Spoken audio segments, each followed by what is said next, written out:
Assalamualaikum dear students, welcome to my YouTube channel Quick Concepts where every topic is explained smartly and quickly.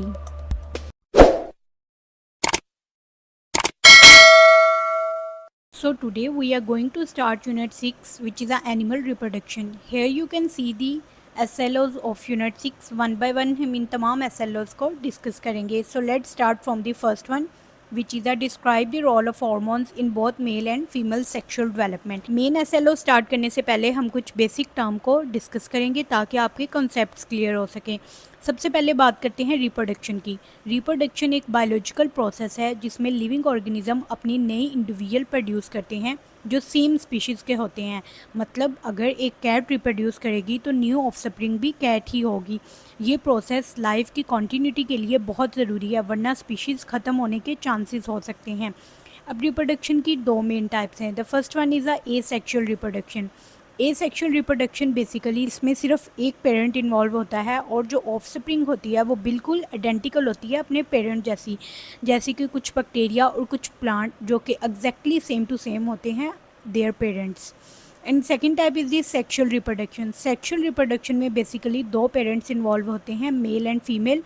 इसमें offspring genetically different होती है यानी दोनों parents की traits खूबियाँ का mixture होता है जो कि चिल्ड्रन में दिखता है जैसे कि humans. Now let's discuss the next term which is a hormone. Hormones basically chemical messengers होते हैं. हमारी बॉडी में कुछ स्पेशलाइज्ड ग्लैंड होते हैं जो कि हार्मोन्स को रिलीज़ करते हैं. ये हार्मोन्स हमारे बहुत सारे प्रोसेस कंट्रोल करते हैं जैसे कि ग्रोथ यानी हमारी हाइट और डेवलपमेंट, मेटाबॉलिज्म यानी बॉडी के एनर्जी यूज़ करने का तरीका, और सबसे इम्पोर्टेंट सेक्शुअल डेवलपमेंट. तो हम कह सकते हैं कि हार्मोन हमारी बॉडी के कंट्रोल सिग्नल्स हैं जो हर चीज़ को प्रॉपर बैलेंस में रखते हैं. अब बात करते हैं नेक्स्ट टर्म की विच इज़ अ एंडोक्राइन ग्लैंड्स. ये वो ग्लैंड्स हैं जो डक्टलेस ग्लैंड होते हैं. डक्टलेस का मतलब है ये कोई ट्यूब यूज़ नहीं करते बल्कि डायरेक्टली हार्मोन्स को ब्लड स्ट्रीम में रिलीज़ कर देते हैं और फिर ये हार्मोन्स ब्लड के ज़रिए बॉडी के हर पार्ट तक पहुंच जाते हैं और अपना फंक्शंस परफॉर्म करते हैं. तो सिंपल वर्ड में एंडोक्राइन ग्लैंड्स को आप समझ लें जैसे फैक्ट्रीज़ हैं जो कि हार्मोन्स बनाती हैं, और ब्लड को समझ लें जैसे एक डिलीवरी सिस्टम है जो इन हार्मोन्स को प्रॉपर जगह तक लेकर जाता है. Now let's discuss male sexual development. Male sexual development basically hormones के कंट्रोल में होता है. ये हार्मोन्स मेनली टेस्टिस और पिट्यूटरी ग्लैंड प्रोड्यूस करते हैं. यानी जब एक बॉय पुबर्टी में एंटर करता है यही हार्मोन उसकी बॉडी में चेंजेस लाते हैं जो उसको अडल्ट बनाने में हेल्प करते हैं. ये चेंजेस को हम सेकेंडरी सेक्शुअल करैक्टरिस्टिक्स भी कह सकते हैं जैसे कि वॉइस का हैवी हो जाना, फेशियल और बॉडी हेयर का आना, मसल्स का डेवलप होना और रिप्रोडक्टिव ऑर्गन का प्रॉपर फंक्शनिंग स्टार्ट हो जाना. अब हम बात करते हैं कुछ स्पेसिफिक हार्मोन्स के बारे में जो कि मेल सेक्सुअल डेवलपमेंट के लिए रिस्पॉन्सिबल होते हैं. So here are the two hormones which is a testosterone and follicle stimulating hormone. And first one is the testosterone. ये टेस्टिस से प्रोड्यूस होते हैं. इसका मेन काम है मेल रिप्रोडक्टिव ऑर्गन्स जैसे कि टेस्टिस की ग्रोथ और डेवलपमेंट को स्टिमुलेट करना. ये मेल की सेकेंडरी सेक्शुअल करैक्टरिस्टिक्स को डेवलप करने में हेल्प करती हैं जैसे कि डीप वॉइस, फेशियल और बॉडी हेयर और मसल्स का स्ट्रॉन्ग होना. टेस्टोस्टेरोन सेक्स ड्राइव को रेगुलेट करते हैं और स्पर्म प्रोडक्शन के लिए एक हेल्दी इन्वायरमेंट को मेंटेन करते हैं. दूसरा हार्मोन है follicle stimulating hormone which is also called FSH. ये इंटीरियर पिट्यूटरी ग्लैंड से रिलीज़ होता है. FSH स्पेसिफिकली टेस्टिस के सर्टोली सेल्स पर काम करता है. सर्टोली सेल्स बेसिकली स्पर्म्स बनाने के लिए एक सपोर्ट सिस्टम प्रोवाइड करते हैं. FSH इनिशिएट और रेगुलेट करता है स्पर्मेटोजेनेसिस को. स्पर्मेटोजेनेसिस एक ऐसा प्रोसेस है जिसमें स्पर्म की फॉर्मेशन होती है यानी FSH अर्ली स्टेजेस में स्पर्म की फॉर्मेशन को रेगुलेट करता है. इस हार्मोन की वजह से स्पर्म का एक स्टेडी और हेल्दी सप्लाई मेंटेन होता है. सो सिंपल वर्ड में टेस्टोस्टेरोन मेल फीचर्स और रिप्रोडक्टिव ऑर्गन डेवलप करने में हेल्प करता है जबकि FSH इंश्योर करता है कि स्पर्म प्रॉपरली और कॉन्टीन्यूसली बन रहे हैं. अब हम बात करेंगे फीमेल सेक्शुअल डेवलपमेंट के बारे में. मतलब कि वो चेंजेस जो एक गर्ल की बॉडी में पुबर्टी के टाइम होती हैं जब वो अडल्ट हो रही होती है. ये चेंजेस हार्मोन कंट्रोल करते हैं. हार्मोन्स बेसिकली एक तरह के केमिकल मैसेंजर्स होते हैं जो बॉडी के अलग अलग ग्लैंड से रिलीज़ होते हैं और उनका काम होता है डिफरेंट बॉडी प्रोसेस को कंट्रोल करना. अब हम वन बाय वन इन तमाम हार्मोन्स को डिस्कस करेंगे जो कि फीमेल सेक्सुअल डेवलपमेंट में मेजर रोल प्ले करते हैं। So here are the list of the hormone with their functions. So let's start from the first one which is estrogen. ये हार्मोन बेसिकली ओवरीज के फॉलिकल सेल्स बनाते हैं। इसका काम होता है फीमेल बॉडी के सेकेंडरी सेक्सुअल करैक्टर्स को डेवलप करना, जैसे कि ब्रेस्ट साइज़, हिप साइज़ और ओवलर बॉडी शेप का चेंज होना। ये यूट्रस, वजाइना और फ्लोपियन ट्यूब्स को हेल्दी रखता है। बेसिकली ये तमाम रिप्रोडक्टिव ऑर्गन्स हैं जो कि फीमेल में प्रेजेंट होते हैं। जब एग रिलीज होता है, एस्ट्रोजन यूट्रस की लाइनिंग को थिक बना देता है ताकि एग इजीली अटैच हो सके, और सबसे इम्पोर्टेंट ये मेंस्ट्रुअल साइकिल को कंट्रोल करने में हेल्प करता है। Second hormone is the FSH which is also called follicle stimulating hormone. ये हार्मोन इंटीरियर पिट्यूटरी ग्लैंड से बनता है। FSH बेसिकली ओवरीज के अंदर जो एग्स होते हैं उनको ग्रो करने में हेल्प करता है। ये एस्ट्रोजन के साथ मिलकर मेंस्ट्रुअल साइकिल के फर्स्ट हाफ में काम करता है। मतलब FSH ओवरीज को प्रिपेयर करता है कि एग रिलीज करने के लिए। And third one is the LH which is also called luteinizing hormone. ये भी इंटीरियर पिट्यूटरी ग्लैंड बनाता है। इसका मेन काम है ओव्यूलेशन करवाना, यानी ओवरी से एग को रिलीज़ करना। जब एग रिलीज़ हो जाता है तो ओवरी में एक टेम्परेरी स्ट्रक्चर बन जाती है जिसको हम कहते हैं कॉर्पस ल्यूटियम। ये भी LH बनाता है, और ये कॉर्पस ल्यूटियम एस्ट्रोजन और प्रोजेस्टेरोन की प्रोडक्शन को और ज़्यादा कर देती हैं जो कि हार्मोन्स हैं। And fourth one is the progesterone. ये हार्मोन बेसिकली कॉर्पस ल्यूटियम बनाता है। इसका काम होता है यूट्रस की लाइनिंग को प्रेगनेंसी के लिए रेडी करना। अगर प्रेगनेंसी हो जाए तो ये इंश्योर करता है कि मज़ीद एग रिलीज़ ना हो, और अर्ली प्रेगनेंसी को मेंटेन करने में भी प्रोजेस्टेरोन बहुत इंपॉर्टेंट रोल प्ले करता है। सो अगर सिंपल वर्ड्स में हम इनके फंक्शंस को देखें तो एस्ट्रोजन बेसिकली बॉडी शेप और मेंस्ट्रुअल साइकिल को कंट्रोल करता है। FSH एग को ग्रो करने में हेल्प करता है। LH एग को रिलीज़ करता है। And fourth one is the progesterone जो कि हेल्प करता है कि यूट्रस को प्रिपेयर करता है प्रेगनेंसी के लिए। यानी ये तमाम हार्मोन्स मिलकर इंश्योर करते हैं कि एक फ़ीमेल का रिप्रोडक्टिव सिस्टम प्रॉपरली वर्क करे। So here is the SLO2 which is a describe the process of gametogenesis and fertilization। सबसे पहले हम समझते हैं gametogenesis किसे कहते हैं। Basically it's drive from the two word. Gametes का मतलब है रिप्रोडक्टिव सेल्स, या जैसे कि मेल्स में स्पर्म सेल और फीमेल में एग सेल्स, और जेनेसिस का मतलब होता है फॉर्मेशन या क्रिएशन।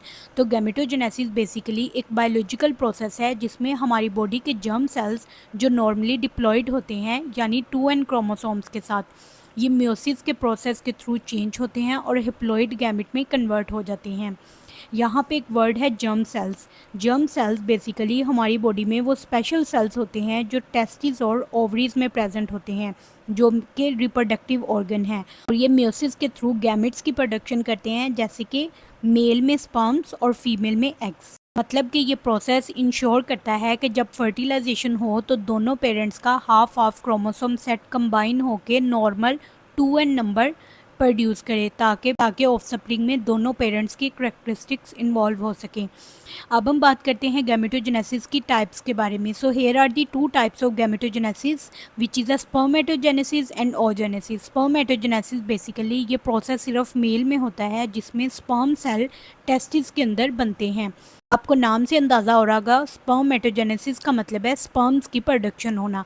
यहाँ जर्म सेल्स म्योसिस के थ्रू डिवाइड होता है और रिजल्ट में स्पर्म्स बनाते हैं। And second type is the oogenesis. ये प्रोसेस फीमेल्स में होता है। इसमें जर्म सेल म्योसिस के थ्रू डिवाइड होके एग सेल्स बनाते हैं। ये प्रोसेस ओवरीज के अंदर होता है। सो इन सिंपल गैमेटोजेनेसिस गैमेट की फॉर्मेशन को कहते हैं, स्पर्मेटोजेनेसिस स्पर्म की फॉर्मेशन को कहते हैं, and last one is the oogenesis जिसका मतलब है फीमेल में एग्स की प्रोडक्शन करना। Now let's discuss the process of spermatogenesis। So students, spermatogenesis basically एक continuous process है जो टेस्टिस के अंदर सेमनीफ्यूरस ट्यूब्यूल्स में होता है। सेमनीफ्यूरस ट्यूब्यूल्स बेसिकली टेस्टिस के अंदर ट्यूब्स होती हैं जहाँ पर स्पर्म की प्रोडक्शन होती है। ये प्रोसेस प्यूबर्टी के बाद शुरू होता है और पूरी ज़िंदगी चलता है। अब हम फ्लो डायग्राम के थ्रू इसको स्टेप वाइज डिस्कस करेंगे ताकि आप इसको याद करने में आसानी हो। सो let's start. First one is the spermatogonium. Spermatogonium basically 2n होते हैं जो कि एक डिप्लॉयड सेल्स हैं। मतलब इसके पास क्रोमोसोम्स का फुल सेट होता है। ये स्पर्मेटोगोनियम डिवाइड करके प्राइमरी स्पर्मेटोसाइट बनता है। अब ये प्राइमरी स्पर्मेटोसाइट म्योसिस 1 करता है, जिसके रिजल्ट में 2 सेकेंडरी स्पर्मेटोसाइट्स बनते हैं, जिसमें नंबर ऑफ क्रोमोसोम्स हाफ हो जाती हैं, यानी कि हिप्लॉइड। फिर ये दोनों सेकेंडरी स्पर्मेटोसाइट्स म्योसिस 2 करते हैं और हर एक से 2 निकलते हैं। इसी तरह टोटल 4 स्पर्मेटिड बन जाते हैं, जो कि हिप्लॉइड होते हैं। ये स्पर्मेटिड डायरेक्टली स्पर्म्स नहीं होते, इनको मैच्योर होना पड़ता है। जब ये मैच्योर हो जाते हैं तो इन्हें हम कहते हैं स्पर्मेटोजोआ, यानी कि फंक्शनल स्पर्म सेल, जो कि फंक्शंस परफॉर्म करते हैं। आखिर में एक चीज़ है जो आपने याद रखनी है, एक स्पर्मेटोगोनियम से टोटल 4 फंक्शनल स्पर्म सेल बनते हैं। ये प्रोसेस नेचर की तरफ से होता है ताकि फर्टिलाइजेशन के वक्त क्रोमोसोम नंबर बैलेंस रहे। इस डायग्राम में स्टेप वाइज इसको एक्सप्लेन किया गया है, आप इसी के थ्रू इसको स्टडी कर सकते हैं।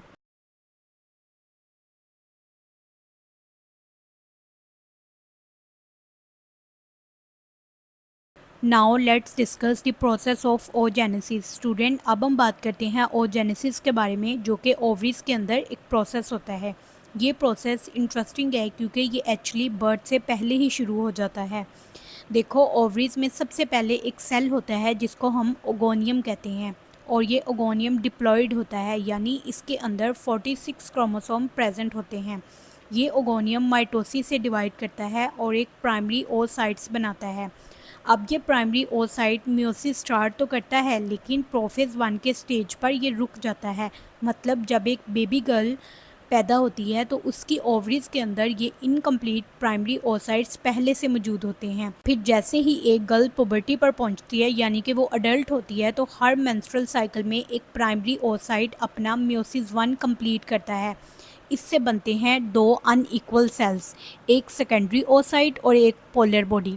Secondary oocyte basically haploid cells होते हैं जिनमें हाफ नंबर ऑफ क्रोमोसोम्स होते हैं, यानी कि 23 क्रोमोसोम, जबकि पोलर बॉडी नॉन फंक्शनल होते हैं और इसका काम सिर्फ एक्स्ट्रा क्रोमोसोम्स को रिमूव करना है।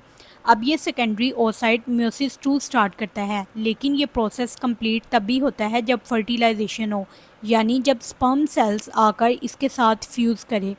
अगर फर्टिलाइजेशन हो जाए तो म्योसिस 2 कंप्लीट हो जाता है और रिज़ल्ट होता है एक मैच्योर ओवन और एक पोलर बॉडी। आखिर में हमेशा ये होता है कि एक ओगोनियम से सिर्फ एक फंक्शनल ओवन बनता है और 3 पोलर बॉडीज़ बनती हैं जो कि नॉन फंक्शनल होती हैं। यहाँ एक और बात आप लोगों ने याद रखनी है, स्पर्मेटोजेनेसिस और ओजेनेसिस में बहुत डिफरेंस है।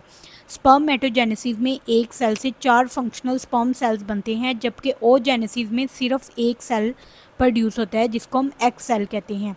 इसका रीज़न ये है कि एग को ज़्यादा साइटोप्लाज्म और न्यूट्रिएंट चाहिए होते हैं ताकि वो जाइगोट को नरिश कर सके और अर्ली डेवलपमेंट में हेल्प कर सके। तो here is the flow chart of the process of oogenesis. इस प्रोसेस के थ्रू आप इसको इजीली याद कर सकते हैं स्टेप वाइज। अब हम बात करते हैं फर्टिलाइजेशन की। फर्टिलाइजेशन एक बहुत ही इंपॉर्टेंट प्रोसेस है जिसमें एक हिप्लॉइड स्पर्म, जो कि मेल गैमेट है, और एक हिप्लॉइड एग, जो कि फीमेल गैमेट है, आपस में फ्यूज़ करते हैं, यानी कि कंबाइन होते हैं। स्पर्म सेल के पास होते हैं 23 क्रोमोसोम्स और एग सेल के पास भी 23 क्रोमोसोम्स होते हैं, यानी कि half number of chromosome from both sides. जब ये दोनों मिलते हैं तो इनके क्रोमोसोम्स कंबाइन होते हैं और बनाते हैं एक जाइगोट, जिसमें टोटल 46 क्रोमोसोम होते हैं, यानी 23 स्पर्म सेल से आते हैं और 23 एग सेल से।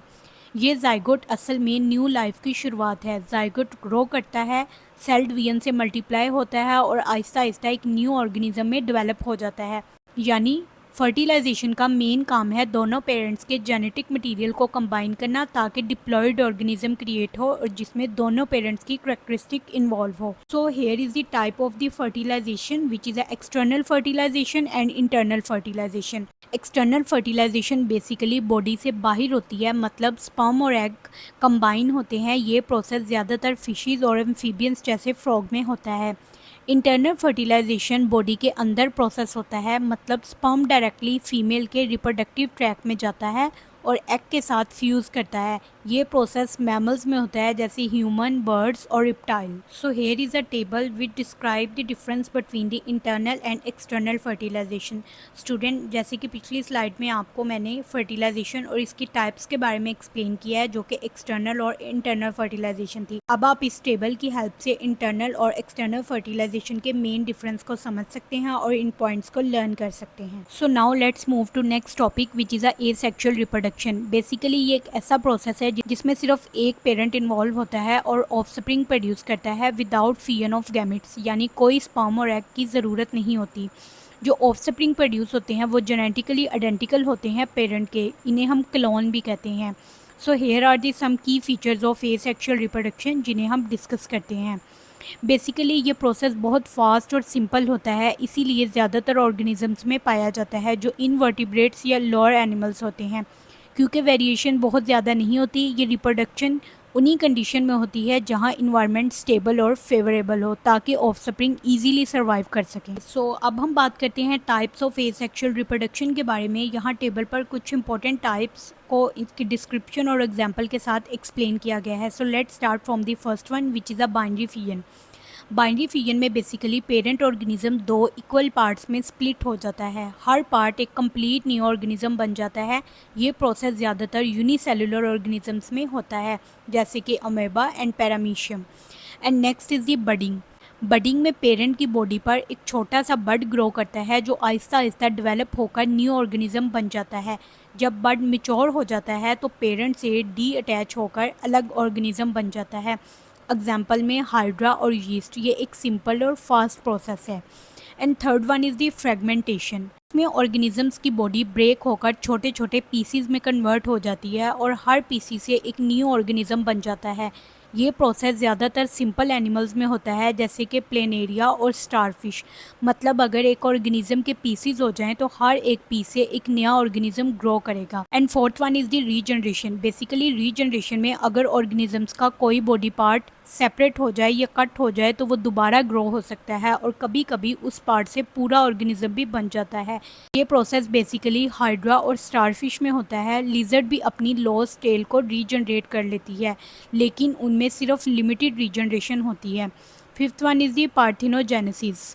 इसमें ऑफस्प्रिंग एक अनफर्टिलाइज्ड एग डेवलप करती है, यानी कोई मेल गैमेट की ज़रूरत नहीं होती। ये प्रोसेस कुछ इंसेक्ट्स जैसे कि हनी बी और एफिड में होता है और कुछ रिप्टाइल में भी हो सकता है। ये एक स्पेशल टाइप है एसेक्सुअल रिप्रोडक्शन की जिसमें अनफर्टिलाइज्ड एग की डेवलपमेंट होती है। किसी भी बात की समझ ना आए तो कमेंट सेक्शन में ज़रूर पूछिएगा, मैं जवाब देने की पूरी कोशिश करूँगी।